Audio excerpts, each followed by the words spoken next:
સમજાવી છે ગીતામાં વાંચજે. ભક્તિ સમજાવી છે ગીતામાં વાંચજે. મનડું પ્રભુના ચરણમાં તું રાખજે.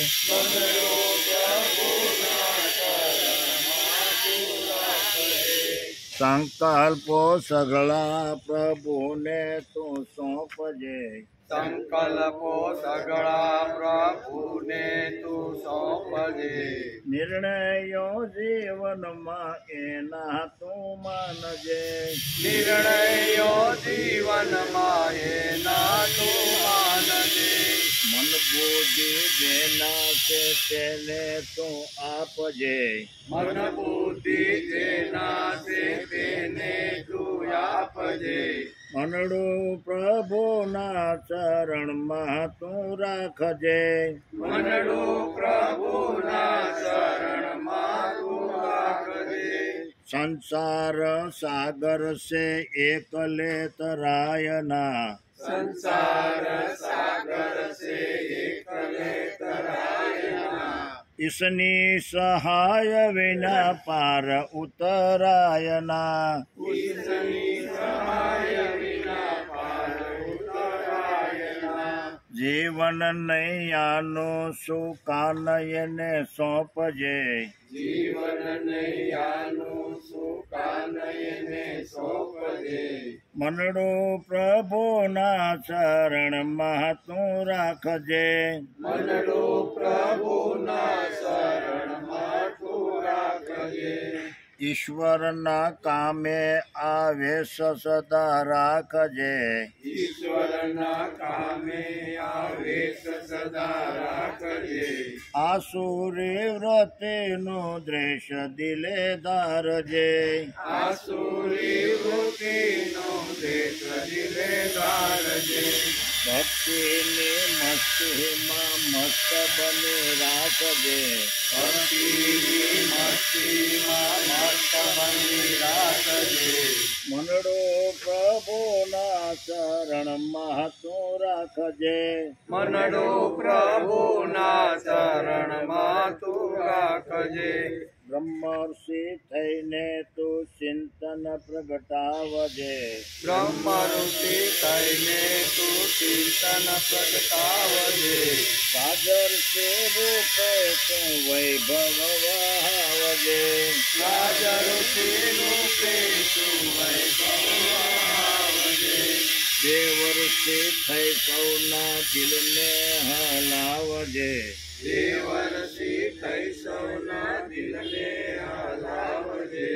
મનડું પ્રભુના ચરણમાં તું રાખજે. મનડું પ્રભુના શરણમાં તું રાખજે. ભક્તિ સમજાવી છે ગીતામાં વાંચજે. ભક્તિ સમજાવી છે ગીતામાં વાંચજે. મનડું પ્રભુના ચરણમાં તું રાખજે.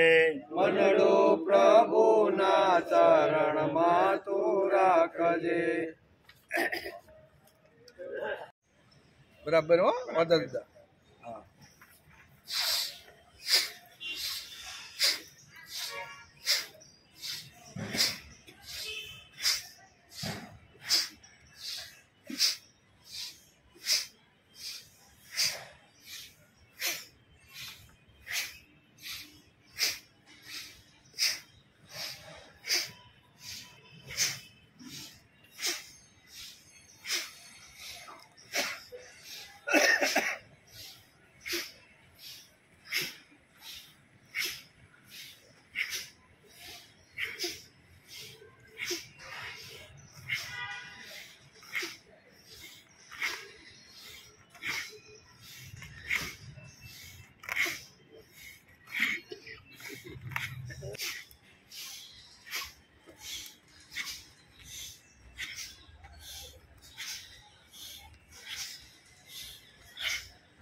जन्म कर्म च मे दिव्यम् जन्म कर्म च मे दिव्यम् जन्म कर्म च मे दिव्यम् जन्म कर्म च मे दिव्यम् एवं यो वेत्ति तत्त्वतः एवमेवं यो वेत्ति तत्त्वतः एवं यो वेत्ति तत्त्वतः एवं यो वेत्ति तत्त्वतः जन्म कर्म च मे दिव्यम् एवं यो वेत्ति तत्त्वतः जन्म कर्म च मे दिव्यम् एवं यो वेत्ति तत्त्वतः त्यक्त्वा देहं पुनर्जन्म त्यक्त्वा देहं पुनर्जन्म त्यक्त्वा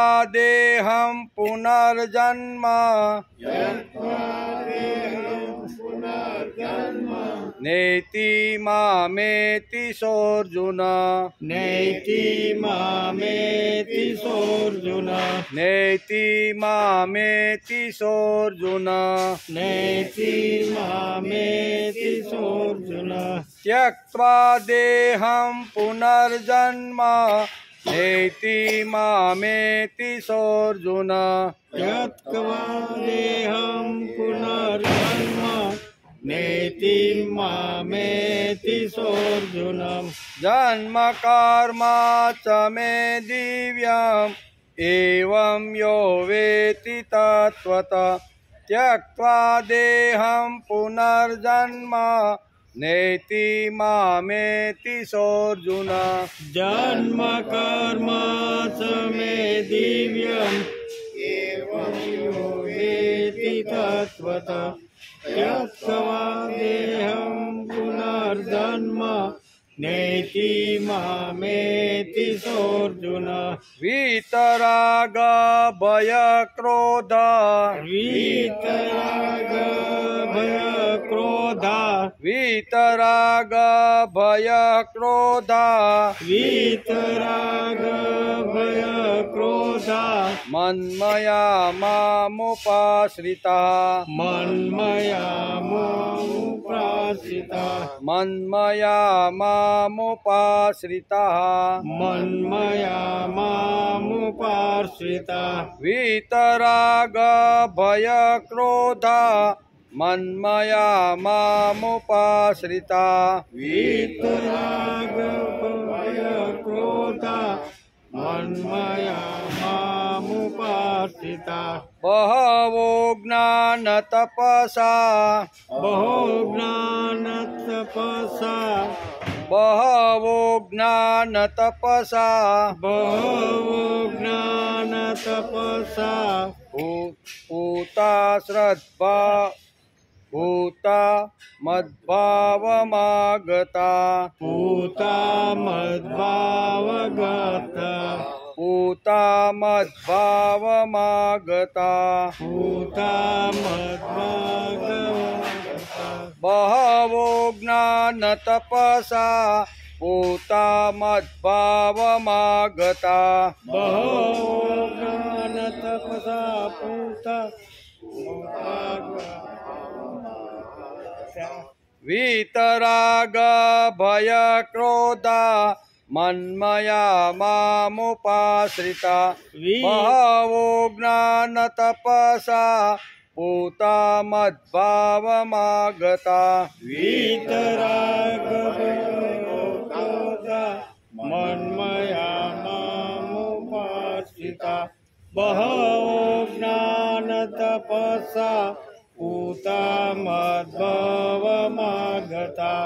બે સાથે जन्म कर्म च मे दिव्यम् एवं यो वेत्ति तत्त्वतः त्यक्त्वा देहं पुनर्जन्म नेति मामेति सोऽर्जुन वीतराग भय क्रोध मन्मया मामुपाश्रिता बहवो ज्ञानतपसा पूता मद्भावमागता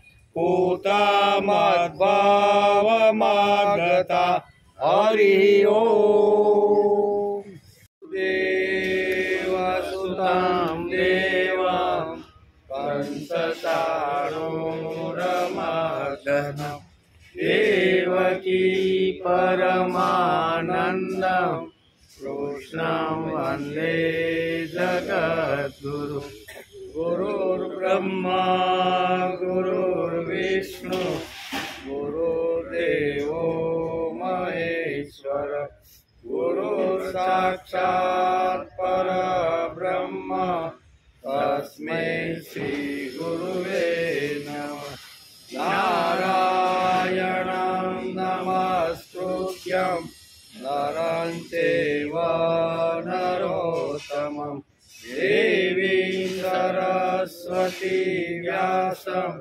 તતો જયમુદીરયે તતો જયમુદીરયે.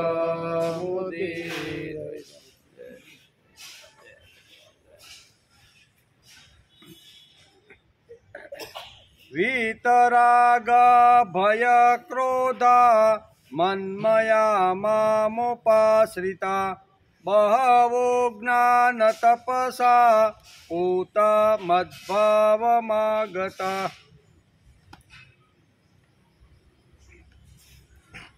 વીતરાગ એટલે રાગ ભય અને ક્રોધ. વીતરાગ ભય ક્રોધા એટલે રાગ ભય તથા ક્રોધથી સંપૂર્ણપણે રહિત મનમયા એટલે મારામાં અનન્ય પ્રેમ ભાવે સ્થિત. મામ એટલે મારે, ઉપાશ્રિતા એટલે મારો આશ્રય કરનારા, જ્ઞાન તપસા એટલે જ્ઞાનરૂપી તપ વડે, પૂતા એટલે પવિત્ર થઈને, બહવ એટલે ઘણાય એટલે કે ઘણાય ભક્તો, શ્રદ્ધાવમ એટલે મારા સ્વરૂપને, આગતા એટલે પામી ચૂક્યા છે.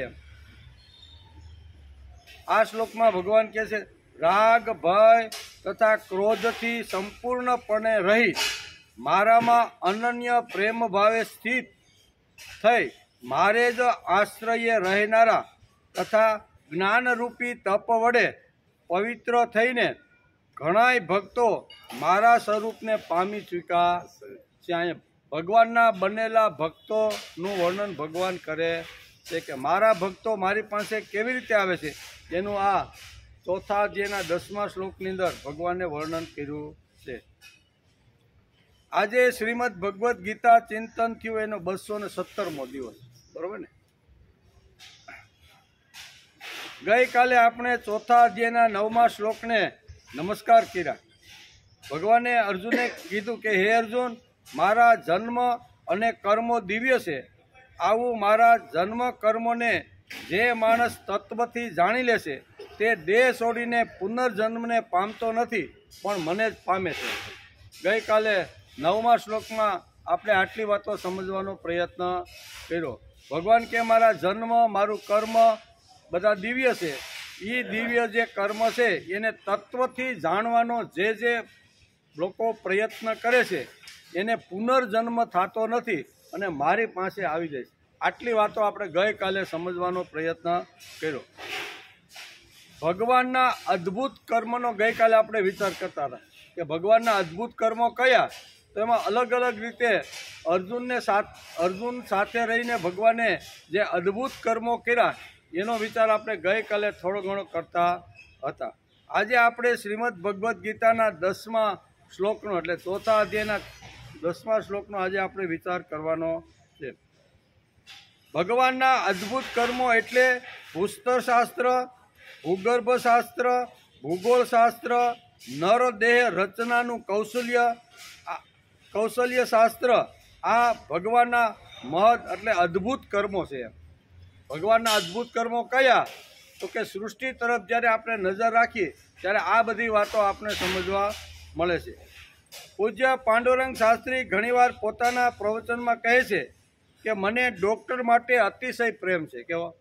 પોતાના પ્રવચનમાં ઘણીવાર કહે કે ડૉક્ટર ભગવાનની નજીક એક છે, તેથી એના ઉપર મને વધારે મને તેના ઉપર વધારે પ્રેમ છે, પણ સાથે સાથે મને તેમની દયા આવે છે, એમ શાસ્ત્રીજી ઘણીવાર પોતાના પ્રવચનની અંદર કહે છે. શા માટે? તો કે એનું કારણ આટલી વખત ઘણી વખત એણે માણસના શરીરને ચીરફાડ કરી છે, ઓપરેશનો કર્યા છે. ભગવાને જે માનવ દેહ શરીર રચનાનું જે કૌશલ્ય અંદર જે ઠાંસીને ભરીને માનવ દેહ જે ભગવાને બનાવ્યો છે, એ માનવ દેહનું કૌશલ્ય વધારામાં વધારે કોઈ જગતમાં જાણતું હોય તો એ ડૉક્ટરો જાણે છે. શા માટે? કે ડૉક્ટરોને કેટલાય દિવસમાં ઓપરેશન 2-4 ઓપરેશન મોટા કરવા, આખા શરીરને ઘણીવાર ચીરીને અનેક પ્રકારના જે રોગ છે, ગાંઠો છે, એ બધી બારી કાઢવી પડે કે નહીં? તો દાદા પાંડુરંગ શાસ્ત્રી કે મને વધારે એક તો પ્રેમ એટલા માટે છે કે આ શરીર ચીરતી વખતે એને એટલો વિચાર આવવો જોઈએ કે ભગવાને કેટલું સુંદર મજાનું માનવ દેહ યોગ્ય જગ્યાએ બધી વસ્તુને રાખીને બનાવ્યું છે. એમ કે એનું કારણ આટલી વખત શરીરની ચીરફાડ ચીરે છે, છતાં પણ તે પથરા જેવા કેમ રહે છે? એટલે મને દયા આવે છે. ડૉક્ટરો પથરા જેવા કેમ રહ્યા એમ? કારણ કે વધારેમાં વધારે ડૉક્ટરો પેટ ચીરવાના ઘણા મોટા ડૉક્ટરો કામ કરતા હોય તો એમાં ઘણા બધા એમાં યકૃત છે, કિડની છે, ભખંદર છે, આવા ઘણા બધા રોગને પકડવા માટે ડૉક્ટરો પેટને ચીરી નાખે. તો પેટને ચીર્યા પછી આ ડૉક્ટરો એવું કેમ નથી સમજતા કે ભગવાને કેટલી માનવ શરીરની આવી સુંદર કૌશલ્ય રચના ઘડી છે? એટલે પહેલો ભગવાન ડૉક્ટરોને યાદ આવવો જોઈએ. દયા આવે છે. ભગવાને બનાવેલું નરદેહ કૌશલ્ય અદ્ભુત છે. ડૉક્ટરને શરીરની અંદરની રચના જોયા પછી આ બધું કોણે બનાવ્યું છે એવો વિચાર ડૉક્ટરને કેમ આવતો નથી? શરીર બનાવ્યું છે કોણે એ વિચાર ડૉક્ટરને આવવો જોઈએ. આપણે કદાચ ન આવે, આપણે આપણું ઓપરેશન કરવાનું હોય તો આપણે ઓપરેશન થિયેટરમાં લઈ જાય અને પછી એનેસ્થેસિયા ઊંઘાડી જાય, એટલે આપણે તો બધા બે ભાનમાં હોય છે. પણ ડૉક્ટરને બધી ખબર હોય છે શરીર રચનાની અંદર જે કૌશલ્ય છે, જે કલા છે, ભગવાને જે માનવ દેહ ઘડતી વખતે ભગવાને અલગ અલગ જગ્યાએ અલગ અલગ આ બધી વસ્તુઓ ગોઠવીને સુંદર મજાનો દેહ બનાવ્યો છે. એ વધારેમાં વધારે જાણનાર જગતમાં જો કોઈ હોય તો એ બધા ડૉક્ટરો છે. પણ ડૉક્ટરો આવું કરતા વખતે એને ભગવાને બનાવેલું કૌશલ્ય અને બનાવનાર ભગવાન કેમ યાદ આવતો નથી? આ મને આશ્ચર્ય છે. આમ ઘણીવાર શાસ્ત્રીજી પોતાના પ્રવચનમાં કહે છે, જો શરીર બનાવનાર અને શરીર સંભાળનાર બીજી કોઈ શક્તિ હોય તો તેના પ્રત્યે મારું કંઈક કર્તવ્ય છે કે નહીં? બુદ્ધિશાળી ડૉક્ટરોએ આના બારામાં કંઈક વિચારવું જોઈએ. શરીર રચના અથવા જેણે બનાવ્યું છે તે અને બનાવ્યા પછી જે સંભાળે છે તે, બરાબર? એટલે કે શક્તિ હોય તો તેને પ્રત્યે મારું કંઈક કર્તવ્ય છે કે નહીં? ડૉક્ટરને શરીર છેડ્યા પછી આ થોડોક વિચાર આવવો, જેણે બનાવ્યું છે તે અને બનાવનાર જે ચલાવે છે તે, એ બંને કેવી રીતના હશે એના માટે થોડો ઘણો વિચાર આવવો જોઈએ. ભૂગોળશાસ્ત્ર, શરીર રચના કૌશલ્ય, ખગોળશાસ્ત્ર, આવા બધા શાસ્ત્રો ભગવાનના પુરાણ છે. ભગવાને લખી રાખેલી બધી પોથીઓ છે. કેવી? ભગવાને લખી રાખેલી. રાતના જ્યારે અમાસના દિવસો હોય અને રાત્રે આપણે ફાળિયામાં ખાટલો રાખીને સૂતા હોય ત્યારે આકાશ તરફ નજર આપણે કરીને તો આપણે ખ્યાલ આવે, ઓહો, ભગવાને કેટલી બધી સુંદર નાના ટમકતા તારલિયા હોય, કોઈ આવી રીતના ગ્રહ એક જગ્યાએથી બીજી જગ્યાએ જતા હોય, બરાબર? પછી આવી એક પેલી કેવી રેખા છે, એ રેખાની અંદર અનંત આવી રીતના સૂર્ય, આ બધું જોવા મળે કે નહીં? એ ભગવાનનું કૌશલ્ય છે. કેવું? ભગવાને જેમ માનવ દેહ શરીરની અંદર જે કૌશલ્ય મૂક્યું છે એમ આ નિસર્ગની અંદર ઘણી બધી વસ્તુ નિસર્ગમાં એવી છે કે માણસને ભગવાને આ વસ્તુ એની અંદર મૂકેલી છે. તેનો અભ્યાસ કરીને ભગવાનના અદ્ભુત કર્મો ખબર પડે. તેથી આપણે ગઈકાલે જોતા હતા ને કે ભગવાનના અદ્ભુત કર્મો કયા? તો કે આ બધા ભગવાનના અદ્ભુત કર્મો છે. આ કર્મોનો જ્યારે આપણે વિચાર કરીએ ત્યારે જન્મ કર્મ ચ મે દિવ્યમ એમ કરીને 9મા શ્લોકમાં ભગવાને જે વાત કરી એનો આપણે ગઈકાલે સમજવાનો પ્રયત્ન કર્યો. તેનો અભ્યાસ કરીને ભગવાનના અદ્ભુત કર્મો ખબર પડે. આ વાતો સમજવા માટે જે મગજ ચલાવે જ નહીં તેનું મગજ ખતમ થઈ જાય. ભગવાને મગજ ચલાવવા માટે આપી છે, બુદ્ધિ શા માટે આપી છે? વાપરવા માટે. એ બુદ્ધિને જો કોઈ પણ માણસ કોઈ પણ ક્ષેત્રમાં ન વાપરે તો એ બુદ્ધિ કટાઈ જાય છે. આપણે પણ ઘણીવાર દ્રષ્ટાંત આપી છીએ ખેતીના, બરાબર? ખેતીના ઓજારો ઘણીવાર આપણે જરૂર હોય 3 મહિના પૂરતી, તો 3 મહિના પૂરતી એનો આપણે સરસ મજાનો ઉપયોગ કરી અને પછી એમ કહીએ કે ભાઈ હવે તો આનો 6 મહિના પછી આનો વારો આવશે એટલે આપણે આને કાંઈ જરૂર નથી, તો શું કરીએ? એને બરાબર બાંધી કાઢીને મેળા ઉપર નાખી દઈએ. જૂના કાળના મેળા હોય ને એના ઉપર કે હવે 6 મહિના પછી આની આપણે જરૂર છે. 6 મહિના પછી જો વાપરા વગરના ઓજારો આપણે કાઢીએ તો શું થાય? એમાં કાટ લાગી જાય. લાગે ને? પડ્યું કોઈ પણ વસ્તુ છે એમાં કાટ લાગે છે. તો અહીંયા શ્રીમદ ભગવદ્ ગીતા કહે છે કે નરદેહ કૌશલ્ય ભગવાન, અહીંયા ભગવાને જે આપણને આપ્યું છે ને એને વાપરવાનો પ્રયત્ન માણસે કરવો જોઈએ, નહીંતર કટાઈ જાય. તેથી તેનો અભ્યાસ કરીને ભગવાનના અદ્ભુત કર્મો ખબર પડે. આ વાતો સમજવા માટે જે મગજ ન ચલાવે તેનું મગજ કટાઈ જાય છે, ખતમ થઈ જાય છે. ભગવાનના જન્મ, કર્મ અને ગુણ આ 3 જોઈને અમારે કામ કરવાનું છે. ભગવાનનો જન્મ જે કારણથી છે તે જ કારણથી મારો જન્મ છે. તે માટે આ શ્લોક વાંચ્યા પછી, સાંભળ્યા પછી સિદ્ધ કરવાનું છે. ભગવાને તો અહીં કહી દીધું, જન્મ કર્મ ચ મે દિવ્યમ. મારા જે દિવ્ય કર્મ છે, મારા જે અદ્ભુત જે કર્મો છે ને એ જે મેં કર્મ કર્યા છે એવા જ કર્મ માણસે કરવા જોઈએ. એમ કે જગતમાં સદવૃત્તિ વધવી જોઈએ. દયાળુ પ્રભુ સૌનું કરો કલ્યાણ. આટલું બોલવાથી ચાલશે નહીં. જગતમાં સદવૃત્તિ વધારવાને માટે મારે મારી શક્તિ કામે લગાડવી જોઈએ. ખાલી આપણે ઘણીવાર ભગવાનને ઘણા ભક્તો હાથમાં મંજીરા લઈને સલાહ આપતા હોય છે કે શું કહેવાય, ભગવાન સૌનું કરો કલ્યાણ. એટલે ભગવાન ઘણીવાર અંદર બેઠો કહેતો હોય છે કે મને ખબર છે મારું કોનું કલ્યાણ કરવું ને ન કરવું. ઘણીવાર આપણે પણ ભગવાનને સલાહ આપવા માટે ઘણીવાર ઊભા થતા હોય છે. તેથી સલાહ આપો એનો કાંઈ વાંધો નથી, પણ ભગવાને જે અદ્ભુત કર્મો કર્યા છે ને એ કર્મનું ચિંતન મનન કરી અને ભગવાને મોટા કર્મ કર્યા છે તો આપણે નાના એવા કર્મ કરવાનો પ્રયત્ન કરવો જોઈએ. તેવી જ રીતે દુષ્ટ વૃત્તિનું દમન કરવા માટે મેં મારી શક્તિ વાપરી છે એવું ભગવાનને દેખાડવું પડશે. ફક્ત દયાળુ પ્રભુ સૌને કરો કલ્યાણ એટલું બોલવાથી ચાલશે નહીં. તેથી ધર્મની સ્થાપના કરવા માટે ભગવાને અવતાર લીધો છે. ધર્મમાં કચરો ઘૂસી ગયો છે તે આઘો કરીને ફરી ધર્મની સ્થાપના કરવી છે. ચીલે ચાલુ ધર્મની વિરુદ્ધ શ્રી કૃષ્ણ ભગવાન ઊભા રહ્યા છે. ઘણીવાર ઊભું રહેવું. ચીલે ચાલુ ધર્મ જે હોય ને એની સામે ભગવાન કૃષ્ણ ઘણીવાર મહાભારત આપણે જો વાંચીએ ને તો ચીલે ચાલુ જે લોકો આવી રીતના ધર્મ કરતા રહે એની સામે ભગવાન અડીખમ ઊભા રહી ગયા છે. ચીલે ચાલુ ધર્મની વિરુદ્ધ ભગવાન શ્રી કૃષ્ણ ને ઊભા રહેવું પડ્યું હતું. તે ભગવાન હતા તેમાં સંદેહ નહીં. તેમને પણ કામ કરવું કઠણ પડ્યું છે.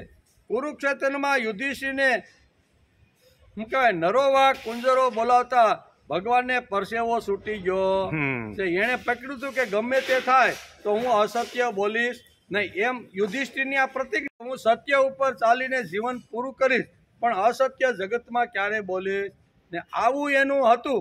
પણ જે વખતે કર્ણ યુદ્ધની અંદર હણાઈ ગયો, હણવાનો હતો એમ કે, બરોબર, અને પછી દ્રોણ આવ્યા અને દ્રોણને પણ હણવાના હતા. એટલે ભગવાન વિચાર કરે છે કે આ મહાત્મા જો હણાય નહીં ને ત્યાં સુધી પાંડવોનો વિજય શક્ય નથી. એટલે અહીંયા શું કહેવાય, અહીંયા યુધિષ્ઠિર પાસે ખોટું બોલાવવા માટે ભગવાનને ઘણો બધો પરસેવો છૂટી ગયો છે. ભગવાન વારંવાર એને કહે છે કે તમે કહી ગયો કે અસ્વસ્થામાં હતા એટલું તમે બોલો એ કે. કારણ કે અહીંયા ભગવાને એક શું કહેવાય ભીમને કીધું કે ભાઈ તારે એક આ હાથી જે સામે દેખાય ને એનું નામ શું છે? તો કે એ હાથીનું નામ અસ્વસ્થ છે. તો હવે તારે ગદા ફેરવીને બધા જગ્યાએ કહેવાનું છે કે અસ્વસ્થામાં હતો એમ. આમ બોલતા બોલતા તારે દ્રોણાચાર્ય પાસે જવાનું છે. ભગવાને બરોબર અહીંયા ભીમને સમજાવી દીધો અને ભીમ જે બરોબર ગદા મારીને હાથીને માર્યો પછી જોર જોરથી રાડો પાડવા માંડ્યો કે અસ્વસ્થતામાં મરાયો. હવે અસ્વસ્થતામાં જો મરાય તો દ્રોણાચાર્ય પોતાના હથિયાર છોડી દે. શા માટે? કે એને એટલો પુત્રનો મોહ હતો, શું કહેવાય, અસ્વસ્થતાના ઉપર એટલો પ્રેમ હતો અને એના માટે જે યુદ્ધની અંદર લડતા હતા. અને એને એમ થયું કે મારો પુત્ર જો મરી જાય તો પછી મારે લડવાનું શું કારણ, મારે પછી કાંઈ કારણ નથી. એટલે એ તો કાંઈ કહેવાય બરોબર લડતા હતા ને એની પાસે જઈને ભીમે કીધું કે અસ્વસ્થતામાં મૃત્યુ પામ્યો છે. એટલે એના મગજમાં બેઠું નહીં કે મારો દીકરો કોઈ મરે તો નહીં, પણ આ ભીમ તો ખોટો છે, એને કાંઈ જાડી બુદ્ધિ છે, એ તો ઘણીવાર રમતમાં પણ આવું રીતનું કરે. એટલે મારે એની વાત કાંઈ માનવાની નથી, એની વાત મારે માનીને એના ઉપર ભરોસો. એ તો લડવાનું ચાલુ રાખ્યું, પણ વારંવાર અહીંયા ભીમ કહે છે અસ્વસ્થતામાં હતા. પછી એને વિચાર આવે છે કે ખરેખર સત્ય વસ્તુ શું છે એ યુધિષ્ઠિર વગર શક્ય નથી. એટલે દોડતા દોડતા અહીંયા યુધિષ્ઠિરની પાસે જાય છે ને કે ભાઈ ખરેખર શું હકીકત છે. ભગવાન સામે ઊભા છે, ભગવાન વિચાર કરે છે. યુધિષ્ઠિર કહે છે કે ભાઈ ભીમે તો હાથીને માર્યો છે, એટલે અસ્વસ્થતામાં મૃત્યુ પામ્યો છે. એ તો હું અસત્ય તો હું મારી જિંદગીમાં અત્યાર સુધી ક્યારેય બોલ્યો નથી ને બોલવાનો નથી. ભગવાન વારંવાર કહે છે, યુધિષ્ઠિરને હલાવે છે, ખખડાવે છે કે તમે એકવાર તો કહો કે અહીંયા અસ્વસ્થતામાં હતા. એ કે મારી જીભ જ અસત્ય બોલવા માટે મારી જીભ ઉપડે નહીં. કારણ કે ભગવાને જે આયોજન કર્યું હતું ને એમાં યુધિષ્ઠિરને ખબર હતી, ભીમને સમજાવતા હતા કે તારે આ હાથીને મારવાનો છે ને કહેવાનું છે અસ્વસ્થતામાં, બરોબર ને. એટલે યુધિષ્ઠિરને ખબર હતી એ કે હું ખોટું કોઈ દિવસ બોલીશ નહીં. તેથી એ જબરજસ્ત ભગવાન બહુ દબાવીને કહેશે ને ત્યારે કે બોલીશ ખરો પણ ધીમે રહીને બોલીશ, કે હું બોલવાનું ખરું પણ ધીમે રહીને, એમ કરીને મોટા અવાજથી બોલે છે અસ્વસ્થતામાં હતા અને હળવેકથી બોલે છે નરોવા કુંજરો. એ હાથી હતો કે માણા હતો એ મને ખબર નથી. કહેવાનો અર્થ કે અહીં કે કૃષ્ણ ભગવાનને અહીંયા યુધિષ્ઠિર પાસે અસત્ય બોલાવતા નાકે દમ આવી ગયો છે. એટલે ભગવાન ઘણીવાર આવી રીતના અહીં કહે છે ને કે ધર્મની સ્થાપના કરવા માટે ભગવાને અવતાર લીધો છે. ધર્મમાં જે કચરો ઘૂસી ગયો છે તે આગો કરીને ફરી ધર્મની સ્થાપના કરવી છે. તેથી ચીલે ચાલુ ધર્મની વિરુદ્ધ ભગવાન કૃષ્ણ પણ ઊભા રહેવું પડ્યું. તે ભગવાન હતા તેમાં સંદેહ નહીં, તેમને પણ કામ કરવું ઘણું બધું કઠણ થઈ પડ્યું. આ યુધિષ્ઠિરના મોઢે અસ્વસ્થ હતા કહેવા માટે અહીંયા ભગવાનને ઘણીવાર અહીંયા ઘણું કઠણ અને ખૂબ મોંઘું પીડ્યું છે. એની જગ્યાએ જો અર્જુન હોત ને તો અર્જુન કે કરીશ્ય વચનન તવ, અને ઘટના પણ મહાભારતના એક પ્રસંગ જોઈએ તો પછી ગીતા રહી જાય. કહેવાનો કે મહાભારતના પ્રસંગની અંદર પિતામહ ભીષ્મ મરવાના નથી તો નક્કી થઈ ગયું, કારણ કે એને ઈચ્છિત મૃત્યુ હતું. પાંડવો મરતા નથી, હવે કરવાનું શું? તેથી ભગવાન પાસે અહીંયા યુધિષ્ઠિર આવીને કહે છે કે આમાં કાંઈ ઉપાય બતાવો, બરાબર ને. આ યુદ્ધ તો ક્યારેય પૂરું થવાનું નથી, કારણ કે પાંડવો મરવાના નથી મને ખબર છે, કારણ કે તમે અમારા પક્ષની અંદર છો. પણ અહીંયા પિતામહ ભીષ્મનું મૃત્યુ કેવી રીતનું થાય ને એ મારે જાણવું છે. એ કે ભગવાન કે તારે જાણવાનું હોય ને તો પિતામહ ભીષ્મની સાવણીમાં જા અને એની પાસે નમસ્કાર કરીને એને પૂછી લે કે મારું મૃત્યુ કેવું છે. ભીષ્મ બતાવી દે ભાઈ તને, તું એની પાસે જાય ને શાંતિથી વાતો કરીએ એટલે એ કરશે કે ભાઈ મારું મૃત્યુ કેવી રીતનું. યુધિષ્ઠિર ગયા, ભીષ્મ પાસે બેઠા અને ઘણી બધી વાતો કરી કે આ યુદ્ધ કોઈ દી પૂરું થવાનું નથી. એમ કરતાં કરતાં યુધિષ્ઠિરે પૂછ્યું કે તમારા મૃત્યુ કેવી રીતે છે, તમારું મૃત્યુ. ત્યારે એણે મૃત્યુનું રહસ્ય અહીંયા ભીષ્મે યુધિષ્ઠિરને સમજાવી દીધું. હું કોઈ દી મરવાનો નથી, મારું ઈચ્છિત મૃત્યુ છે.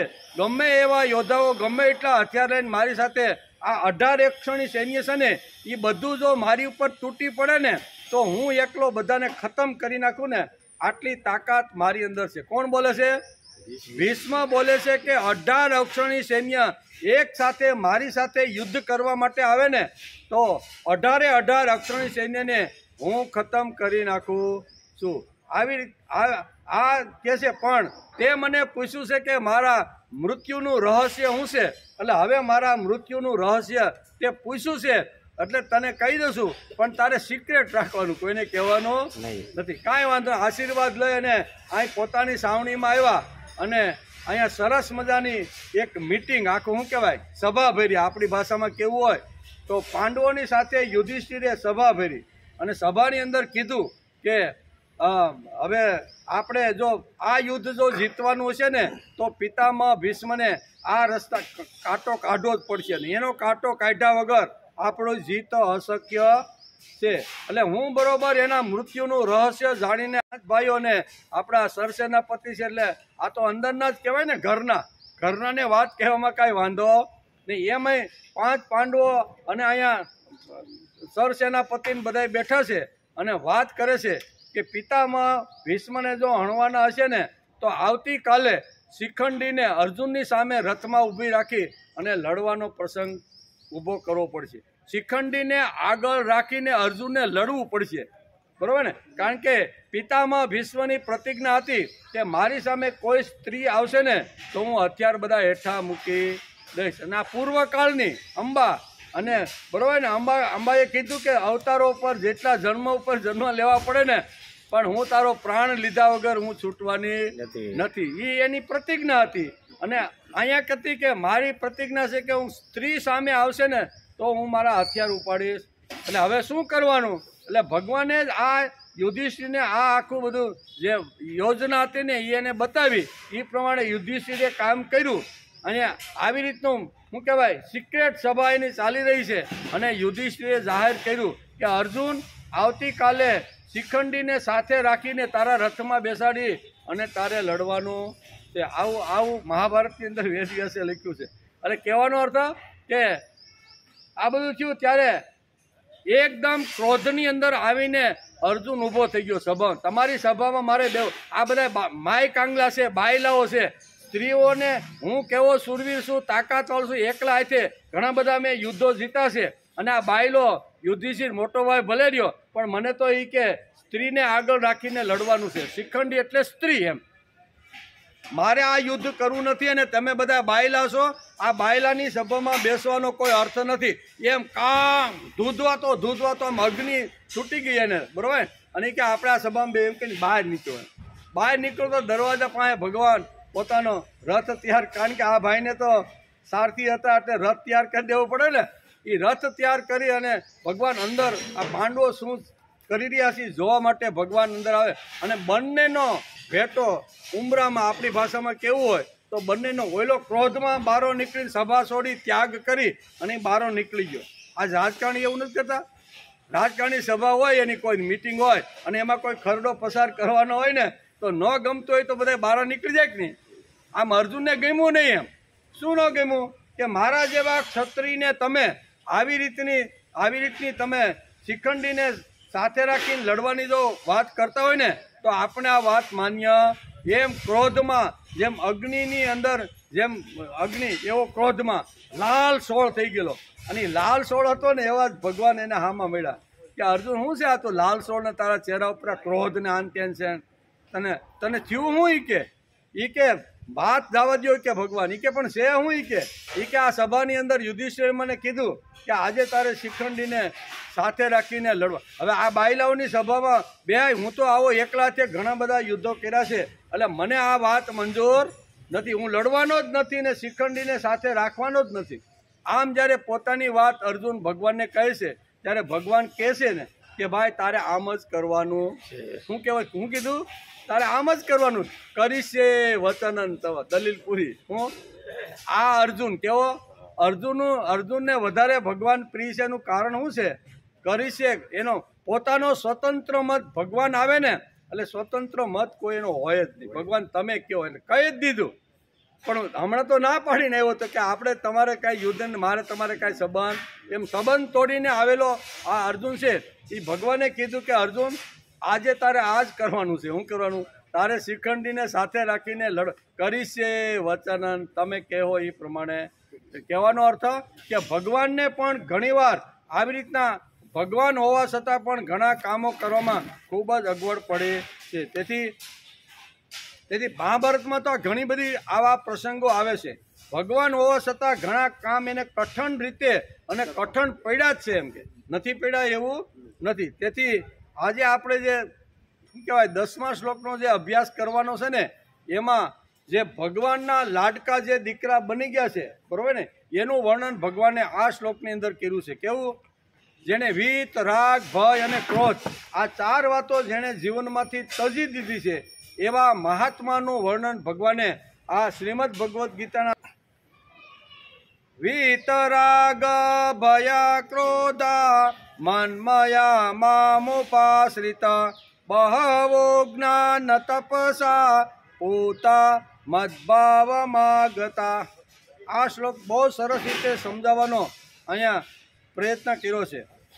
રાગ, ભય અને ક્રોધથી રહિત અનન્ય ભાવથી મારામાં સ્થિત થયેલા, મારે શરણે આવેલા ઘણા પુરુષો જ્ઞાનરૂપ તપ વડે પવિત્ર થયેલા અને મારા શરણે આવેલા મારા સ્વરૂપને પ્રાપ્ત થઈ જાય છે. ભગવાન કે મારા સ્વરૂપને પ્રાપ્ત કોણ થાય? તો એને 4 વિશેષણો અહીં લગાડ્યા છે. આ 4 લોકો એવા છે, મહાપુરુષો એવા છે કે જે ભગવાનને પ્રાપ્ત કરી શકે છે. એનું વર્ણન ભગવાને આ શ્લોકની અંદર કર્યું છે. જગદીશ શા માટે જન્મ લે છે એના ઘણા કારણો આપણે 4-5 દિવસથી સમજીશું. યદા યદા ઈ ધર્મસ્યથી આપણે શરૂઆત કરી કે ભગવાન અવતાર શા માટે લે છે, પ્રગટ શા માટે થાય છે, આ ધરતી ઉપર શા માટે આવે છે, એનો ઘણો ઊંડો અભ્યાસ આપણે ઘણા સમયથી આપણે કરતા આવીએ છીએ. તેથી જગદીશ શા માટે જન્મ લે છે એના કારણો ભગવાને પોતાના મુખારવિંદમાંથી આગળના શ્લોકની અંદર કીધા છે. આ જન્મના કારણની દિવ્યતા અને કર્મની દિવ્યતા જે માણસો તત્વત ઓળખે છે, એટલે કે તેવા બનીને ઓળખે છે, તેના જેવા થઈને તેની પૂજા કરે. મેં જે દિવ્ય કર્મ આગલા શ્લોકમાં કીધું કે મારા દિવ્ય કર્મો અને અદ્ભુત જે કર્મો છે ને, એ પ્રમાણે જીવ જો ધીમે ધીમે કરવા લાગે ને તો એ મારી પાસે જ આવી જાય છે. હું માની લઉં છું. ભગવાન પોતે જ કહે છે, શિવો ભૂત્વા શિવમ યજત, કૃષ્ણો ભૂત્વા કૃષ્ણમ યજત, રામો ભૂત્વા રામમ યજત. રામ થઈને રામની પૂજા કરો, શિવ થઈને શિવની પૂજા કરો, કૃષ્ણ બનીને કૃષ્ણની પૂજા કરો, તો જ એ ગુણો આપણી અંદર આવે. એમ કે આવા જીવો મનુષ્ય પુનર્જન્મ પામતા નથી. મા એથી એટલે મારી પાસે જ આવે છે એમ ભગવાન કહે છે. આ જ જીવો અંશા અવતારી થઈને પાછા જગતમાં આવતા રહેલા હોય છે. તત્વત એટલે જન્મ જાણનાર માણસો કેવા હોય છે, અથવા તો સાધકને શું મેળવવાનું હોય છે અને ભગવાનનો જન્મ સમજવાના માટે માણસે કેટલી તૈયારીઓ કરવી જોઈએ તે આ શ્લોકની અંદર ભગવાન સમજાવે છે. 4 વિશેષણો આપીને ભગવાન આ શ્લોકની અંદર ભગવાન પાસે પહોંચવાનું હોય, બરાબર, ભગવાનના જો બનવાનું હોય ને તો આ 4 વાતો 4 વિશેષણો ભગવાને અહીંયા સમજાવવાનો પ્રયત્ન કર્યો. ટાઈમ થઈ ગયો. વાત ચાલે છે શ્રીમદ ભગવદ્ ગીતા અધ્યાય 4 શ્લોક નંબર 10. એમાં અહીંયા ભક્તોના માટે, ભક્ત કેવા હોય, ભગવાનનો બની ગયેલો જે દીકરો કેવો હોય, એના 4 વિશેષણો ભગવાને આ શ્લોકની અંદર સમજાવ્યા છે. વીતરાગ ભય ક્રોધા મન્મયા મામોપાશ્રિતા બહવો જ્ઞાન તપસા પૂતા મદ્ભાવમાગતા. મન્મયા, મામુપાશ્રિતા, જ્ઞાન તપસા અને પૂતા, આ 4 વિશેષણો અહીંયા ભક્તનું જીવન કેવું હોય, ભક્ત કોને કહેવાય, સાધક કોને કહેવાય, એ સાધકનું વર્ણન ભગવાને આ શ્લોકની અંદર સમજાવ્યું છે. એનો આજે આપણે વિચાર કરવાનો છે. આ શ્લોકમાં ભગવાને મન્મયા, મામુપાશ્રિતા, જ્ઞાન તપસા, પૂતા, આ 4 વિશેષણો ભક્તો એટલે સાધકને લગાડેલા 4 વિશેષણો છે. પહેલું આવે મનમયા. આમાં આવ્યું ને, મનમયા. મનમયા એટલે મારામાં અનન્ય પ્રેમ ભાવે સ્થિત રહેનાર, મારામાં પ્રેમ ભાવે અનન્ય રીતે ચિત્ત જેણે ચોંટાડ્યું છે એ પહેલું વિશેષણ. બીજું છે મામુ પાશ્રિતા, મારો જ આશ્રય લેનારો, બીજા કોનો આશ્રય? ભગવાન નારાયણનો જ આશરો, બીજો આશરો મારે લેવાનો નથી. બીજું વિશેષણ. ત્રીજું વિશેષણ છે જ્ઞાન તપસા, જ્ઞાનરૂપી તપ વડે, જે સાધક જ્ઞાનરૂપી તપ વડે મને પામવાનો પ્રયત્ન કરે છે એવું વિશેષણ ભગવાને એક લગાડ્યું છે. અને ચોથું વિશેષણ છે પૂતા. કેવું? પૂતા એટલે પવિત્રતા. એમ પવિત્ર થઈને જીવ મારી પાસે આવે એને હું અહીં કહે છે શ્રદ્ધયા આગતા, એટલે મારા સ્વરૂપને આ 4 લોકો જાણી શકે છે. મારા સ્વરૂપને જો જાણવાનું હોય ને તો આ 4 ગુણો માણસના જીવનમાં, સાધકના જીવનમાં, ભક્તના જીવનમાં આ 4 ગુણો જેની પાસે છે એ મને પામી શકે છે. એવું આ શ્લોકની અંદર 4 પ્રકારના વિશેષણો લગાડીને ભગવાન સમજાવવાનો પ્રયત્ન કરે છે. એને આપણે જોઈએ વિગતવાર. વિતરાગ ભયા ક્રોધ, એટલે રાગ, ક્રોધ અને ભયથી અતીત નિવૃત્ત થયેલા, રાગ એટલે આસક્ત, આસક્તિથી આઘા થયેલા લોકો જ દિવ્ય કર્મ કરી શકે છે. જેને દિવ્ય કર્મ કરતી વખતે કોઈ પણ પ્રકારની આસક્તિ નથી ને એવા જ લોકો દિવ્ય કર્મ કરી શકે છે. બધા દિવ્ય કર્મ કરી શકતા નથી. એમ કે જ્યાં સુધી ભૌતિક ફાયદાની અપેક્ષા માણસને છે ત્યાં સુધી તેને હાથે દૈવી કર્મ થાય જ કેવી રીતે? થતું જ નથી. તેથી રાગ, દ્વેષ, ભય, ક્રોધથી જે નિવૃત્ત હોય છે એ જ દૈવી કાર્ય, ભગવત કાર્ય અને અદ્ભુત કાર્ય કરી શકે છે. જેના પેટમાં સ્વાર્થ હોય, જેના મનમાં સ્વાર્થ હોય, જેની વાણીમાં સ્વાર્થ હોય ને એ કોઈ દિવસ દૈવી કાર્ય કરી શકે. બીજા ઘણા બધા કાર્ય કરે પણ પ્રભુ કાર્ય ને દિવ્ય કાર્ય કરી શકે નહીં, એમ શ્રીમદ ભગવદ્ ગીતાને કહેવાનું છે. જ્યાં સુધી ભૌતિક ફાયદાનો હેતુ છે ત્યાં સુધી કાર્યને દિવ્યતા સ્પર્શતી નથી, એમ શ્રીમદ ભગવદ્ ગીતા 4થા અધ્યાયના 10મા શ્લોકની અંદર કહે છે. કાર્યને દિવ્યતાનો સ્પર્શ થાય જ્યારે તે ભગવાન સુધી પહોંચતું હોય. ગમે તેટલું સારું કામ હશે પણ તેની પાછળ એટલે કે દિવ્ય તત્વ છે કે નહીં તે તપાસવું જોઈએ.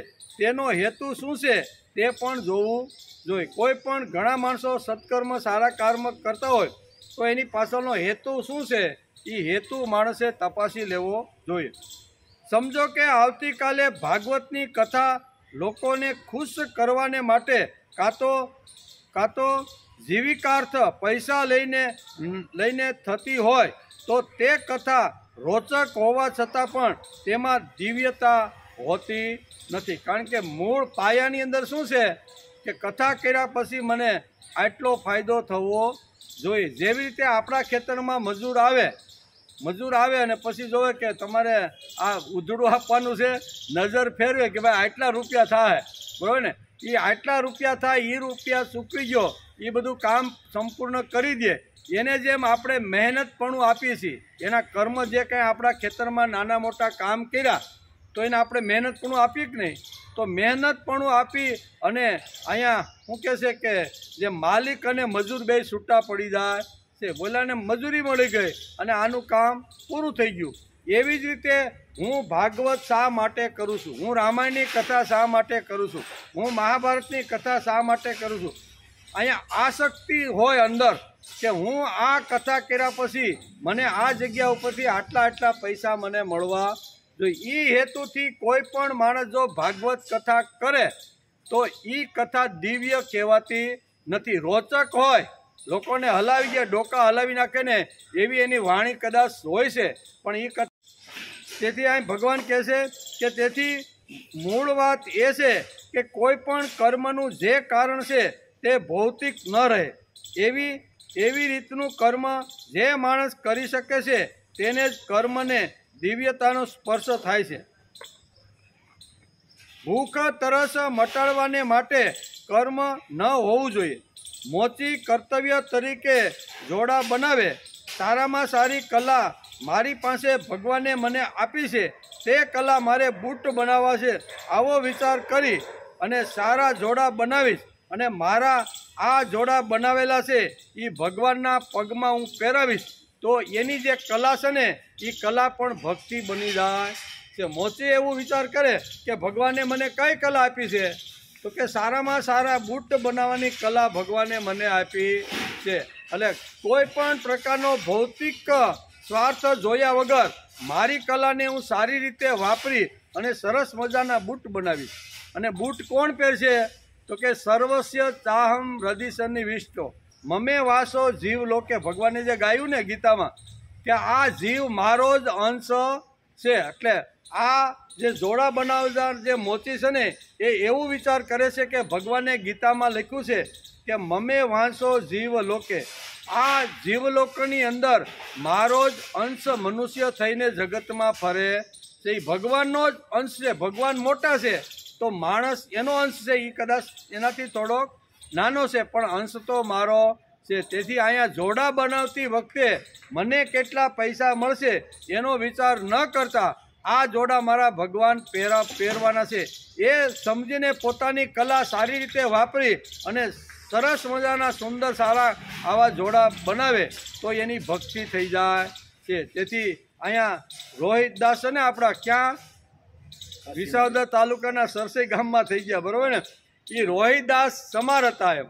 અને સારામાં સારું હું જે કાંઈ મારી પાસે જે કાંઈ કામ લોકો લઈને આવશે ને એમાં હું ભગવાન જોઈશ. અને ભગવાન જોઈને મારી કલા સારામાં સારી મને ભગવાને જે આ જોડા બનાવવાની કે કોહની ઊંડ હાંધવાની જે કલા ભગવાને મને આપી છે ને એ સારામાં સારી કલા મારે વાપરી અને મારે આ જે લાવનાર છે એની અંદર મારે ભગવાન જોવાનો છે. તો આજે મહાન થઈ ગયા કે નહીં, એને બીજું કાંઈ ધર્મ પરિવર્તન કરવું પડ્યું અથવા એનો ધંધાનું કાંઈ પરિવર્તન કર્યું? ના, હું તો મોચી છું, હું તો આવી રીતે સમાર છું અને હવે મારે ભક્ત બનવાનું છે ને એટલે આ કપડાં કાઢો અને બીજા કોઈમાં આવી રીતનું જોડાઈ જાઓ. તો એવું એણે કર્યું નહીં.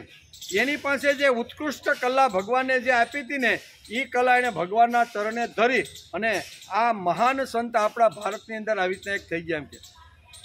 તેથી પણ જોડા બનાવવાથી મને કંઈ મળે એટલા માટે જો તે જોડા બનાવતો હોય તો તે એક ધંધો જ કહેવાય. કે હું આ જોડા બનાવું મને 1000 રૂપિયા મળવાના છે, 1000 મળવાના છે એમ કરતો કરતો જોડા બનાવે અને પછી 1000માં એ જોડા વેચે તો એ ધંધો થઈ જાય. પણ જેણે જોડા બનાવવા માટે ઓર્ડર આપ્યો છે એ તો મને કંઈ ને કંઈ આપવાનો જ છે, પણ શું આપશે ને હું આટલા પૈસા લઈ એવી હેતુ એનો હોતો નથી એમ કે. આમાં કાંઈ ભક્તિ નહીં એટલે કે ભક્તિ નહીં, આમાં ઉન્નતિકરણ થાય નહીં, મનમાં ફેરફાર થાય નહીં. તેથી જ ગીતાકાર કહે છે કે અનપેક્ષ સુશીર દક્ષ ઉદાસીનો ગતવ્યથ સર્વારંભ પરિત્યાગી યો મદ ભક્ત સમે પ્રિય. મને કયો ભક્ત છે કે મેં જેને કલાઓ અલગ અલગ ટાઈપની કલાઓ બધાને આપી છે, એ કલા આપી છે, નિપુણતા આપી છે, આવડત આપી છે, સરસ મજાનું આવું બનાવી શકે એવી તાકાત એને એ વર્ણની અંદર રહીને મેં બધા લોકોને આપી છે. એ કલા શું કહેવાય મારા ચરણે ધરે તો એની ભક્તિ બની જાય છે. પણ અહીંયા કહે છે કે મન જો મને કેટલા પૈસા મળે જોડા બનાવતી વખતે તો એની ભક્તિ થતી નથી. ભૂખ તરસથી એટલે કે અતીત રહીને માણસો જે કામ કરતા હોય તેમાં દિવ્યતા ન આવે. આ લોકોમાં રાગ એટલે કે આસક્તિથી ભરેલા કામો હોતા નથી. તેથી પહેલો શબ્દ ભગવાને અહીંયા રાગ શબ્દ વાપર્યો છે. આ શ્લોકની અંદર રાગ એટલે કે વીત રાગ ભય ક્રોધા આ 4 શબ્દો આ શ્લોકની અંદર પ્રથમ વાપર્યા છે. એટલે કે ભૂખ તરફથી અતીત રહીને માણસો જે કામ કરતા હોય તેની અંદર દિવ્યતા આવે ને. આપણે ત્યાં ઘણા બધા સંતો થઈ ગયા ભારતની અંદર, જે મહાન સંતો થઈ ગયા છે, મહાન સાધકો જે થઈ ગયા છે ને એ પોતાની કલા એણે ભગવાનના ચરણે ધરી છે. એણે બીજું કાંઈ પોતાનું ધર્મ અથવા પોતાનું કર્મ છોડ્યું નથી. જે કર્મ હતું એ કર્મ કરીને આ મહાપુરુષો આ જગતની અંદર સંત તરીકે પૂજાય છે. દાખલા તરીકે ગોરા કુંભાર શું કામ કરતા હતા? પોતે કુંભાર હતા, માટલા ઘડતા હતા અને માટલા ઘડતી વખતે મારો ભગવાન આ માટલામાં પાણી પીવાનો છે, હું જેને વેચીશ ને એની અંદર મમે વાંસો જીવ લો, કે એમાં ભગવાને જ કીધું છે કે મારો અંશ દરેક માણસની અંદર છે. આ ભાવનાથી માટલા બનાવતા બનાવતા એને જિંદગી પૂરી કરી. ભગવાન કે યો મદ ભક્ત સમે પ્રિય, આ ભક્ત મને પ્રિય છે. એને ભક્ત બનવાનું હતું, સાધક બનવાનું હતું, ભક્તિ કરવાની હતી, ધર્મનું આવું આચરણ પણ એણે કોઈ પોતાની જ્ઞાતિમાંથી પોતાનો ત્યાગ કરી અને બીજું કાંઈ બનવાનો પ્રયત્ન કર્યો. જેમાં જેને જેવી રીતનો જન્મ મળે અને એમાં ભગવાને એને જે કલાઓ આપી હોય એ કલા પ્રભુના ચરણે ધરે એ એની ભક્તિ બની જાય છે. એમ આ ચાર અહીં કહેવાય ચાર શું કહેવાય ભગવાને જે વિશેષણો આપીને ભક્તનું મહત્વ સમજાવ્યું છે. તેથી ગોરા કુંભાર સેનાનાઈ, આપણે ઘણીવાર સેનાનાઈની વાત કરીએ, કાશીમાં રહેતા હતા, એ પણ પોતાની કામ કરતો કરતો જગતની અંદર મહાન સંત તરીકે સમાજની અંદર ઊભો થયો. કહેવાનો હતો કે સેનાનાઈ તુકારામ વાણિયા હતા, વેપાર કરતા કરતા એ ભગવાનને પામી ગયા. એકનાથ બ્રાહ્મણ હતા, બરોબર ને, બ્રાહ્મણ હતા, બ્રહ્મનું કામ કરે તે બ્રાહ્મણ, અને હરિજનવાસમાં જઈને પણ એને કીર્તન કરેલા છે. નાનામાં નાના માણસે જઈને એને ભક્તિના સિદ્ધાંતો એને સમજાવ્યા છે. તેથી એકનાથ પણ ભગવાનને પામી ગયા. પછી નામદેવ દરજી હતા, એ પણ કપડાં સીવવા માટે કોઈ આપવા માટે આવે તો એની અંદર એ ભગવાનના દર્શન કરતા હતા. અને જે વખતે સિલાઈ મારે ને એ વખતે એનું મન ક્યાં હતું કે આ કપડાં તો મારા ભગવાન નથી, મને આ કપડાં બનાવ્યા પછી કેટલું મહેનતપણું મળશે એની નજર એના ઉપર હતી નહીં. પણ મહેનતપણું તો મળે જ, પણ પહેલાં નક્કી કરતા નહીં કે ભાઈ મને આટલું મહેનત પણ આજ તો તારા કપડાં હું સીવી દઉં. અહીં કહે છે કે આ બધા જે નરસિંહ મહેતા છે, મીરાબાઈ છે વગેરે બધા અનાસક્ત રહીને કર્મ કર્યા. કેવા? બધી જગ્યાએ જાય, બધા લોકોને મળે, ભાવથી બેસે, પણ હૃદયની અંદર અનાસક્તનો જબરજસ્ત જે ગુણ છે ને, આ ગીતાકારે જે અનાસક્તનો ગુણ કીધો એ ગુણથી આ બધા લોકો સમાજમાં ફરતા હતા. કંઈ ફાયદાઓ માટે આ લોકોના કામ હોતા નથી, માત્ર ભગવાનના જ કામો આવી રીતના આ લોકો છે એનું વર્ણન અહીંયા 4થા અધ્યાયના 10મા શ્લોકની અંદર ભક્તોના 4 વિશેષણો આપીને ભગવાને અહીંયા સાધક કેવો હોય, ભક્ત કેવો હોય, ધાર્મિક કેવો હોય, બરોબર ને, એનું વર્ણન આ 4 વિશેષણો આપીને ભગવાને સમજાવવાનો પ્રયત્ન કર્યો છે. મનમયા, મામુપાશ્રિતા, જ્ઞાન, તપસા અને પૂતા. આ શ્લોકમાં 4 વાતો ભગવાન આ વિશેષણો આપીને સમજાવવા માગે છે. કંઈ ફાયદાઓ માટે આ લોકો કામ કરતા નહોતા, એમ કે માત્ર ભગવાનનું જ કામ છે એવું સમજી અને પોતાનો સમય, શક્તિ અને સંપત્તિ અને બધી ઇન્દ્રિયોના માટે વાપરતા હતા. અભ્યુતા નામ અધર્મસ્ય તદાત્માનમ સૃજામ્યમ. આપણે આગળના શ્લોકમાં 7-8 શ્લોકમાં આપણે આનો પણ થોડોક વિચાર કર્યો. અભ્યુતા નામ અધર્મસ્ય તદાત્માનમ સૃજાભ્યમ, બરાબર. એટલે કે જ્યારે અધર્મનો અભ્યુદય થયેલો હોય અને ધર્મના નામે અધર્મ ચાલતો હોય ત્યારે હું આ જગતની અંદર પ્રગટ થઈ અને અધર્મનો જે ધર્મની માથે જે રજ બાજી ગઈ છે ને એ રજ હું સાફ કરવાનું કામ કરું છું. તેવી રીતે સાચો ધર્મ શું છે આ દેખાડવાની તાકાત માણસની અંદર હોવી જોઈએ. આપણે ઘણીવાર કહીએ કે તમારી આ એકાદશી ખોટી છે, તો એટલી ખોટી કહેવાથી કાંઈ માણસનો વિકાસ સામેનો કે કેનાનો થતો તો ખોટી હોય તો હાસી કઈ છે એ પણ વાત બે બતાવી દઈ.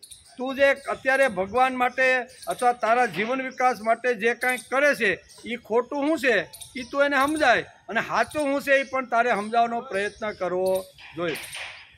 આ ખોટું છે આટલું બોલીને કેવળ નથી ચાલતું.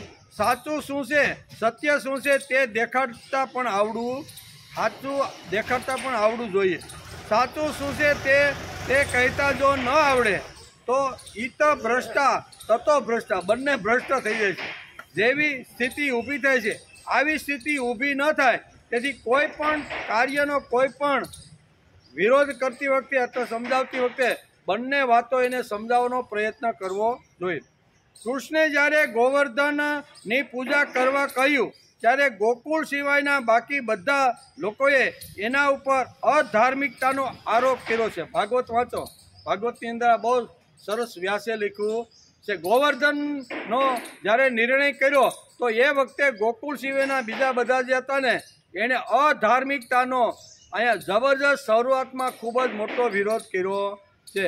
પણ ભગવાનને પાછું એને સમજાવવું પડ્યું કે ભાઈ ઇન્દ્રની પૂજા કરતાં ગોવર્ધનની પૂજા શ્રેષ્ઠ શા માટે ગણવામાં આવે છે. ખાલી ભાઈ તમે ઇન્દ્રની પૂજા બંધ કરી ગયો, આ તો પરંપરા તમે ખોટી પકડીને બેઠા છો, આનાથી કાંઈ ફાયદો થાય નહીં, આવા મોટા લોકોના સન્માન કરવાથી શું થાય, આટલું ભગવાને કીધું નહીં. એ તો કીધું પણ એની સાથે સાથે ગોવર્ધનની પૂજા શા માટે કરવી જોઈએ એ ભગવાને સમજાવ્યું. એટલે બંને વાતો ખાલી કોઈની નિંદા કુથલી ખાલી કરીએ અને પછી સાચી વાત જો એને ન સમજાવીએ તો અહીં શાસ્ત્રકારો આપણે કહે છે કે એનું પરિણામ સમાજ ઉપર, કેનાર ઉપર કે જીવન ઉપર પડતું નથી એમ કે. તેથી રાગ દ્વેષ આસક્તિ જો હોય તો માણસ ભગવાનના દેવી કાર્યો કરે જ નહીં. શું મળ્યું, શું ઉગ્યું, કેટલું ઉગ્યું, આવું બોલવાવાળા માણસો કોઈ જ દિવસ ભગવત કાર્યમાં ઉપયોગી થતા નથી. નાના અમે થોડા દિવસ ગયા પણ કાંઈ ઉગ્યું નહીં, અમે થોડા દિવસ ગયા પણ એમાં કાંઈ ઠર્યું નહીં. ઘણીવાર આવું લોકો બોલતા હોય છે. ભગવત કાર્ય એ ખૂબ અહીં છે વટ વૃક્ષ ને જેમ વાવવાનું ને મોટો કરવાનો ને એટલું કઠણ કામ ભગવત કાર્ય છે. તે કાંઈ શું કહેવાય, અહીં તાંજળિયાની ભાજી કે મેથીની ભાજી કે અહીંયા શિયાળામાં ખાલી વાવી ગયો ને મહિના પછી તમને ભજીયામાં ઉપયોગી થાય એવી મેથીની ભાજી મહિનામાં તૈયાર થઈ જાય. પણ આ વડલાને જો તૈયાર કરવાનો હોય ને તો એના બીજથી શરૂઆત કરીને મોટો થાય ત્યાં સુધી એને સંભાળવાનો પ્રયત્ન કરવો પડે. એટલે અહીં કે સત્કર્મ છે, ભગવત કાર્ય છે, એ કેવું છે તો કે વડલા જેવું વિશાળ છે. એક દિવસ ભગવત કાર્ય કર્યું, ભક્તિ કરી, શ્રાવણ મહિનો આવ્યો એટલે તૂટી પડ્યા, ચાતુર્માસમાં ભક્તિ કરી તો આટલું હાલે નહીં. સતુ દીર્ઘકાળ, આપણું શાસ્ત્ર ત્યાં સુધી આપણે લઈ જાય છે કે સતુ દીર્ઘકાળ નૈરંતર્ય સત્કારા સેવિપો દ્રઢભૂમિ. આમ આપણા સૂત્રો આપણા શાસ્ત્રકારોએ લખ્યા છે. સતુ દીર્ઘકાળ કેવું, પહેલો શબ્દ સતુ દીર્ઘ, લાંબા કાળ સુધી સાતત્યથી એક બેઠક ઉપર બેસી અને 12 વર્ષ સુધી માણસની તપ કરવાની જો તૈયારી હોય ને તો એ વિચાર એની અંદર સ્થિર થાય છે, નહીતર સ્થિર થાય. સતુ દીર્ઘકાળ નૈરંતર્ય સાતત્યપૂર્વક, પાછું કેવું સાતત્યપૂર્વક, કોઈથી ખાડો પડે નહીં. સાતત્યપૂર્વક કોઈ પણ પ્રભુ કાર્ય હાથમાં લઈ અને 12 વર્ષ સુધી જો આવી રીતનું કરે ને તો પછી વટ વૃક્ષ મોટું થઈ જાય અને એના સાયાની અંદર આપણા જે સંસાર છે ને સારી રીતનો ચાલે.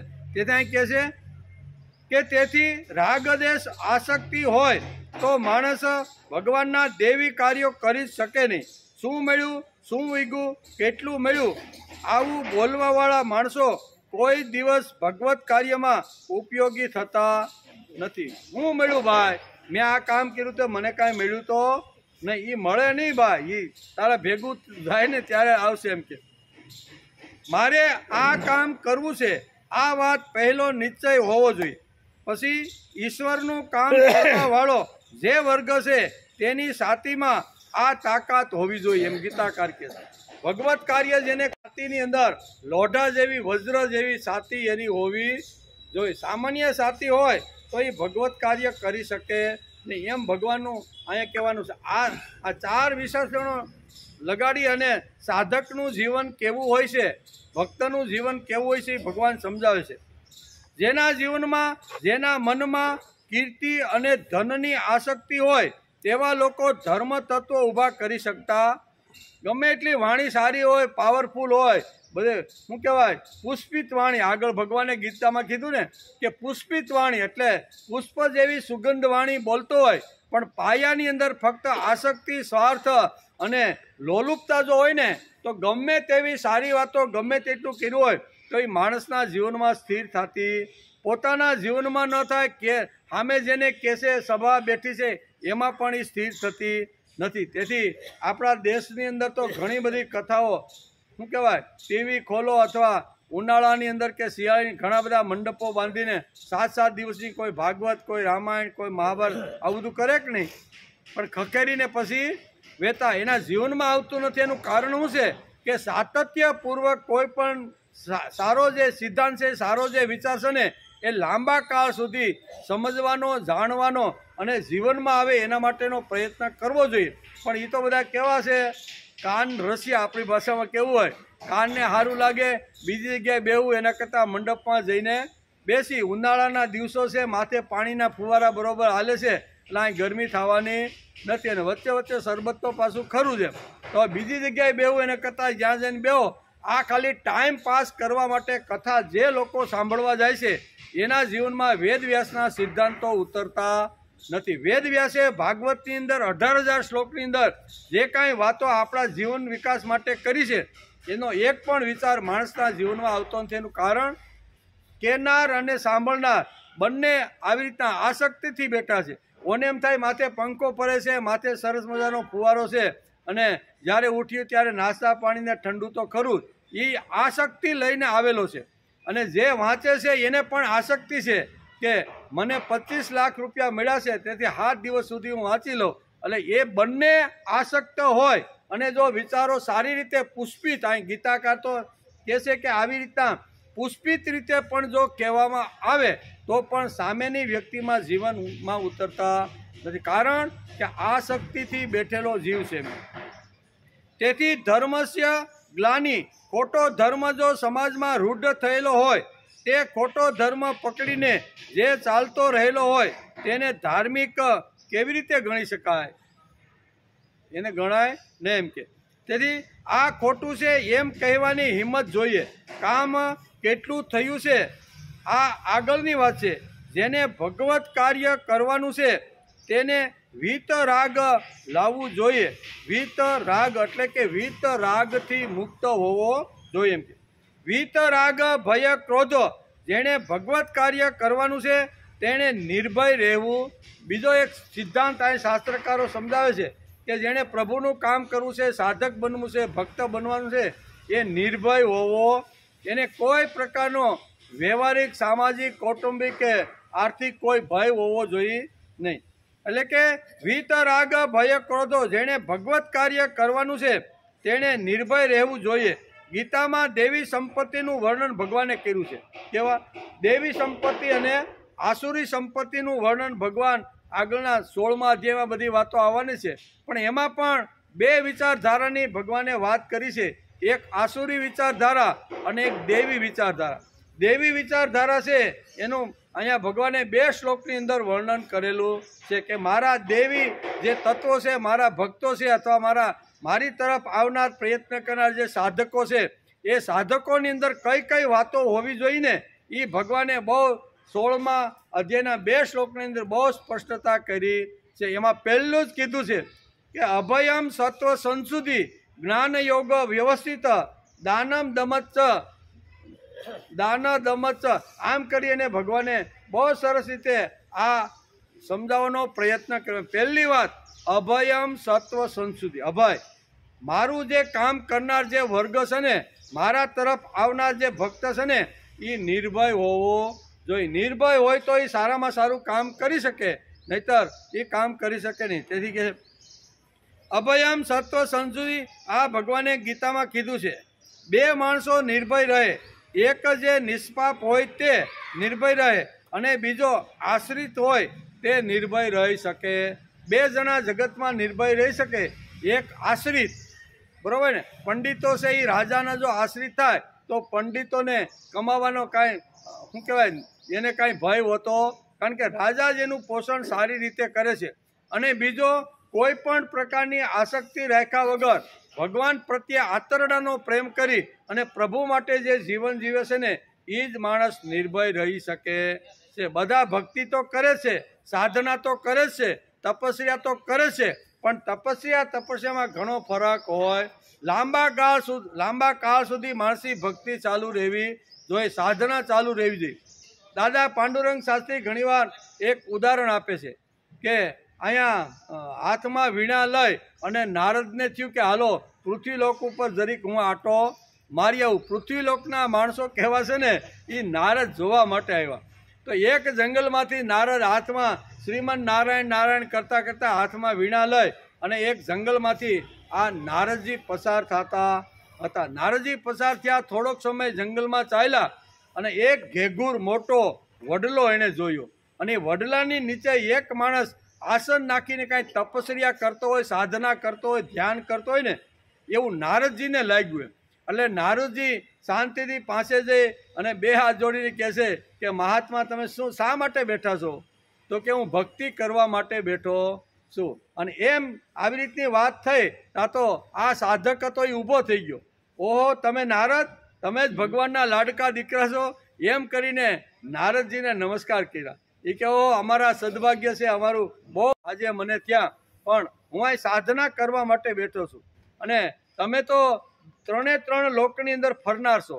આ સાધક શું કહે છે કે 3 લોકમાં તમે ફરનાર છો અને ફરનાર હોય તો તમે ભગવાનની નજીક વધારે રહેતા હશો તો તમે ભગવાનને તો જોયા હશે કે નહીં? તો કે હા, ભગવાનને તો જોયા હોય ને, મારે જ્યારે જરૂર પડે ને અટવાવ ને ત્યારે શ્રીમન નારાયણ કરતો કરતો ભગવાન પાસે જાઓ, ઘણા બધા પ્રશ્ન પૂછી લો, મેં તો જોયા છે, જાણ્યા છે, એની સાથે બેઠો છે, વાર્તા ઘણું. તો મારે પણ ભગવાનને પ્રાપ્ત કરવાના છે.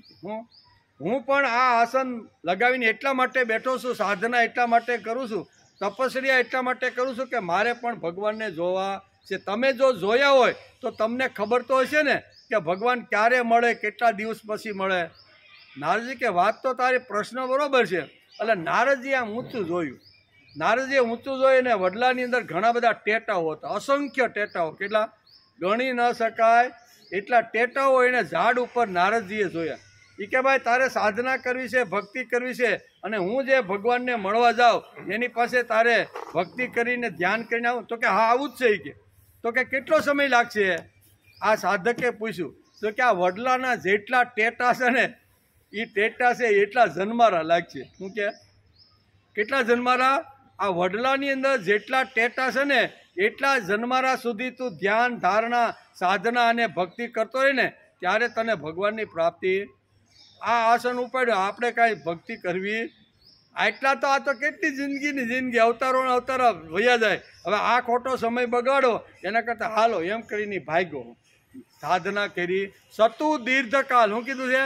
સતુ દીર્ઘકાલ નૈરંતર્ય સાતત્ય સત્કારા સેવિતો દ્રઢ ભૂમિ.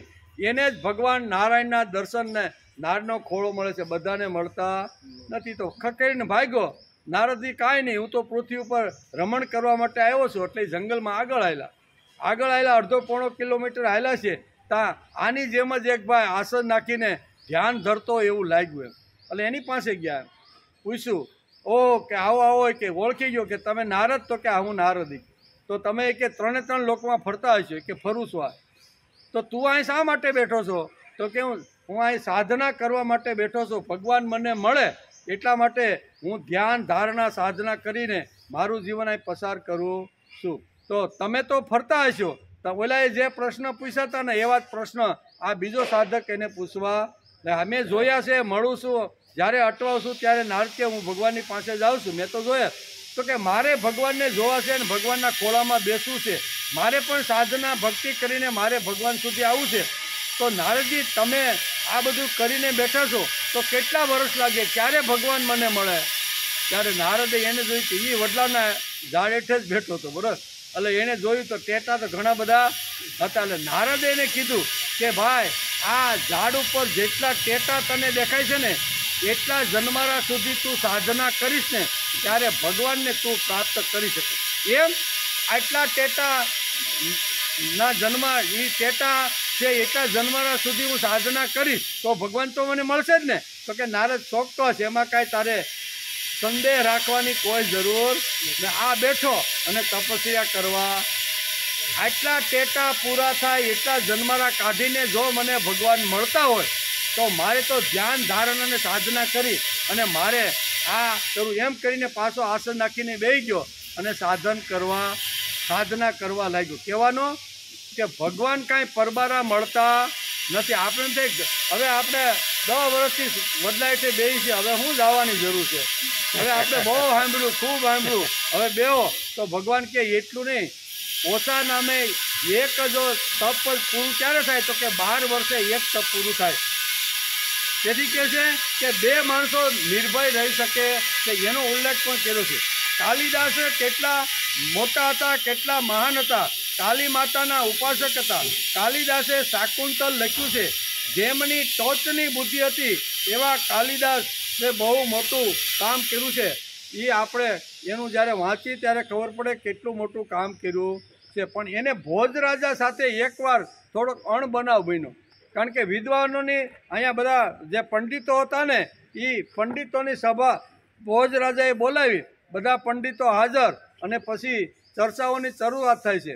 અને એમાં પંડિતો, કાલિદાસ અને ભોજરાજા બધા અલગ અલગ સંવાદ વિવાદ કરતા રહેલા છે. એમાં એક વાત કાલિદાસે ભોજરાજાએ કીધી અને ભોજરાજાએ કીધી એ કાલિદાસને એ સિદ્ધાંત ખોટો લાગ્યો કે તમે આ જે સિદ્ધાંત કહો છો ને એ સિદ્ધાંત સાચો નથી. એટલે ના હું આટલો મોટો રાજા આટલો તને, કારણ કે અહીંયા ભોજરાજા જે ઠાઠમાઠથી રહેતા હતા ને એટલી ઠાઠમાઠની સગવડતા કાલિદાસ માટે કરી હતી. બરાબર, રાજા ભોજને જેવો બંગલો એવો કાલિદાસને બંગલો, પછી બેવા માટે જેવી બગી ભોજરાજાને, બરાબર ને, એવી જ બગી કોને, બધી સુવિધા એટલી બધી જબરદસ્ત કાલિદાસને આપી હતી. અને રાજા તો ખીજાઈ ગયો, ભોજરાજા, તું બધું મારું ખાસો, મેં તને આટલી બધી સગવડતા આપી છે અને તું એમ કહેશો કે મારો સિદ્ધાંત ખોટો છે. કાલિદાસ જે ખોટું એ તો ખોટું જ છે ભાઈ, એમાં કાંઈ. એટલે બેયને વાંધો પડ્યો અને તો કે મારું રાજ્ય છોડીને ચાલ્યો જા. કાલિદાસ તો ભોજરાજાના રાજ્યને તિલાંજલિ આપીને એ તો નીકળી ગયા. એટલે પછી થોડાક સમય થયો ને બેયને અકળામણ થવા લાગી. ભોજરાજાને કાલિદાસ વગર ફાવે નહીં, કારણ કે નવા કાંઈ પ્રશ્નો આવે ને તો એ કાલિદાસ એનો ઉકેલ આપી દેતા હતા. એટલે રાજા વિચાર કરે છે અને માણસોને કહે છે તમે કોઈ પણ હિસાબે આ જ્યાં ગાંડો ગયો હોય ને ગાંડાને પકડીને લાવો હોય છે. અને આ કાલિદાસ વિચાર પણ કરે છે કે સારું આવેશમાં આવીને મેં આ કેવી નગરી ભોજરાજાની જે નગરી હતી ને એ નગરી મેં ખોટી છોડી. એટલે બંનેને અકળામણ તો થવા લાગી. તેથી અહીં કાલિદાસ એક પંડિતને બોલાવે છે અને એક કાગળમાં એક શ્લોક લખીને આપે. અહીંયા ભોજરાજા પાસે જા અને એને તું આ સંભળાય. એટલે ભોજરાજાની નગરીમાં આ કાલિદાસે લખેલો જે શ્લોક હતો એ લઈને ભોજરાજાની નગરીમાં આવે છે, વાંચે છે. એટલે ભોજરાજા તરત જ કહે છે કે પંડિત મહારાજ, તમે આ જે શ્લોક બનાવ્યો છે અથવા લખીને લાવ્યા છો ને એ તમારો નથી. આ શ્લોક તો કોઈ કાલિદાસ જેવા મહાન વ્યક્તિનો જ હોઈ શકે છે. કાલિદાસ સિવાય આટલું કોઈ ઊંડાણથી આ શ્લોકની અંદર લખી ન શકે. તો ક્યાં કોણે તને આપ્યો? એ કે હું જંગલમાં ભટકતો હતો ને એક પંડિત મને મળ્યા ને એ પંડિતે મને આ શ્લોક આપ્યો. એ પંડિતને પકડી લાવો. એ પંડિત લાવ કહેવાનો અર્થ કે અહીંયા નિર્ભય કોણ રહી શકે? તો કે જેને રાજાનો જેનો સહકાર હોય અથવા રાજાના હાથ જેની ઉપર હોય ને એ પંડિતને કોઈ દિવસ અગવડ પડતી નથી. તેથી કાલિદાસ નીકળી ગયા, કારણ કે તે વીતરાગ ભય ક્રોધ હતા. એટલે કે ખરો વિદ્વાન ભક્ત હંમેશા નિર્ભય જ હોય છે. પ્રહલાદ નિર્ભયતાનું કારણ એને ભગવાનનું સાનિધ્ય સેવું હતું. તેથી ગીતાકાર એટલે કે મદભાવા સુધી આવેલા લોકો કેવા હોય છે તેનું વર્ણન 4થા અધ્યાયના 10મા શ્લોકમાં ભગવાને વીતરાગ ભય ક્રોધા મન્મયા મામુ પાસિત બહો જ્ઞાન તપસા ભૂતા મદભાવ માગતા. આમ કરીને આ શ્લોકની અંદર 4 પ્રકારના વિશેષણો ભક્ત માટે, સાધક માટે, જે સાધના કરવા માટે જે બેસે છે એવા લોકો માટે આ 4 વિશેષણો ભગવાને અહીંયા વાપરેલા છે. એમાં પહેલું વિશેષણ આપણે જે વિચાર કરતા હતા કે મનમયા, બરાબર, મનમયા એટલે જે મારો જ આશ્રય જેણે લીધો છે તે, મારો જ પ્રભાવ જેણે સ્વીકાર્યો છે તે. બીજી વાત હતી મામાં આશ્રિતા, મારો જ આશ્રયમાં રહે છે. ત્રીજી વાત હતી જ્ઞાન તપસા, જ્ઞાનરૂપી તપ વડે. અને ચોથો જે વિશેષણ ભગવાને જે આ શ્લોકમાં લગેલું એમાં પુત્તા એટલે પવિત્ર, જે પવિત્ર છે તે મારા સુધી આવી શકે છે. જેણે મારો આશ્રય લીધો છે તે મારા સુધી આવી શકે છે.